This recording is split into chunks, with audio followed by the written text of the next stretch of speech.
বন্ধুরা, সবাইকে এখানে আসার জন্য আমি ধন্যবাদ জানাচ্ছি। আপনারা ইত্য বছরে জেনেই গেছেন যে দিল্লিতে কি হয়েছে।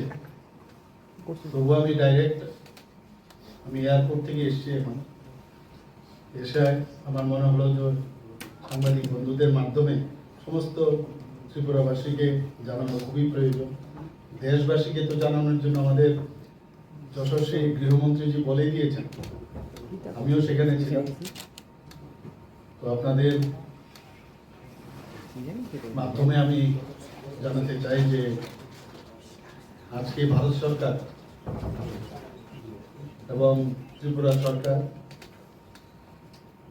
এবং ত্রিপুরা মথার যে একটা ট্রাইপার্টিট একটা চুক্তি সম্পাদিত হয়েছে এবং অনেকদিন ধরেই আমরা জানি ত্রিপুরা মথা বিভিন্ন ইস্যু নিয়ে ওনারা ইস্যু সমাধানের লক্ষ্যে বারবার আমাদের গোচরে এনেছেন। কেন্দ্রীয় সরকারের গোচরও এনেছিলেন এবং মাঝে মধ্যে আমাদের ডায়লগও হয়েছে ওনাদের সাথে যে কীভাবে ওনাদের এই সমস্যার সমাধান হয়।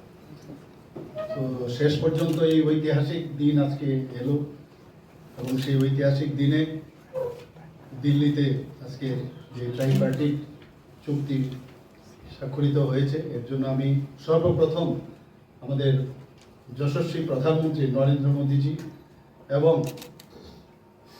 আমাদের ভারত সরকারের গৃহমন্ত্রী এবং সমবায় মন্ত্রী ওনাকে আমি ধন্যবাদ দিতে চাই এবং ঐকান্তিক যে চেষ্টা, সেই চেষ্টার কারণেই আজকের এই ঐতিহাসিক চুক্তি সম্পাদিত হয়েছে। এবং আমি ধন্যবাদ দেব ত্রিপুরা মথা দলের যিনি ফাউন্ডার যিনি ছিলেন মহারাজা প্রদ্যুৎ কিশোর মানিক্য দেববর্মনজিকে। এবং সেখানে গতকালই আমি বিধানসভার থেকে আমার যেতে হয়েছে। আমার সাথে আমাদের দুজন মিনিস্টারও আমার সাথে গিয়েছিল। আপনারা সবাই দেখেছেন কারা কারা গিয়েছে এবং আমার সাথে চিফ সেক্রেটারি মহোদয় গিয়েছে, কারণ ট্রাইপার্টিট যে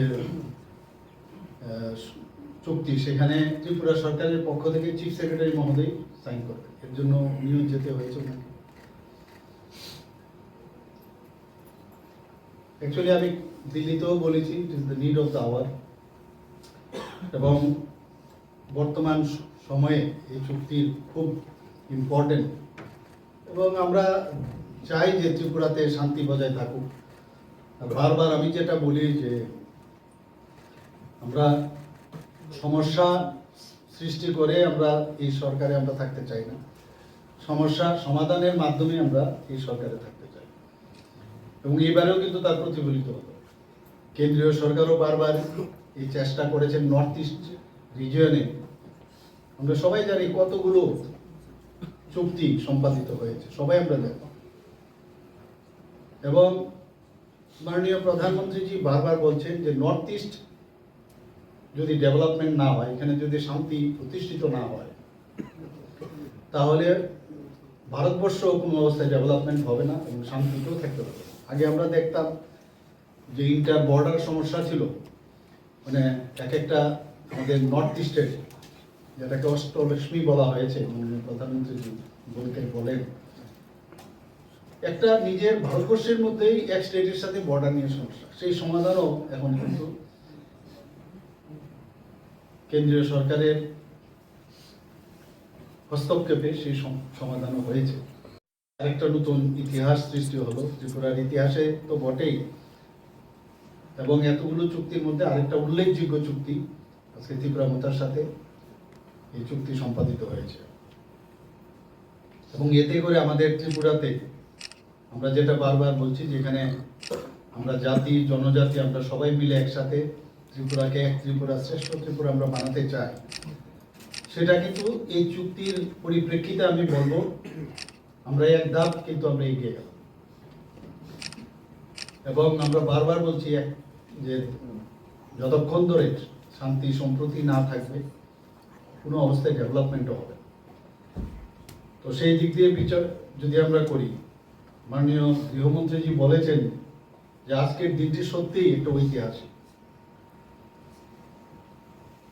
এবং আমরা দেখেছি আগে দেখতাম যে নর্থ ইস্ট মানে একটা উগ্রপন্থীদের একটা আনাগোনা, উগ্রবাদ, যেন মনে হচ্ছে যেন এখানে উগ্রবাদের মাধ্যমেই এই নর্থ ইস্ট চলবে এবং নানা রকম বিবাদ এই নর্থ ইস্টের মধ্যে থাকতো। ত্রিপুরাও এর মধ্যে আমরা সবাই জানি যে এনএলএফটি থেকে আরম্ভ করে বিভিন্ন সময় বিভিন্ন উগ্রবাদী সংগঠন এখানে ছিল এবং সেইগুলোকে এখন হিংসা মুক্ত বলুন, আজকে উগ্রবাদ মুক্ত বলুন, বিবাদ মুক্ত বলুন, সেটা কিন্তু মাননীয় প্রধানমন্ত্রীজির মার্গদর্শনে এবং আমাদের গৃহমন্ত্রীজির হস্তক্ষেপে সেটা সম্ভব হয়েছে।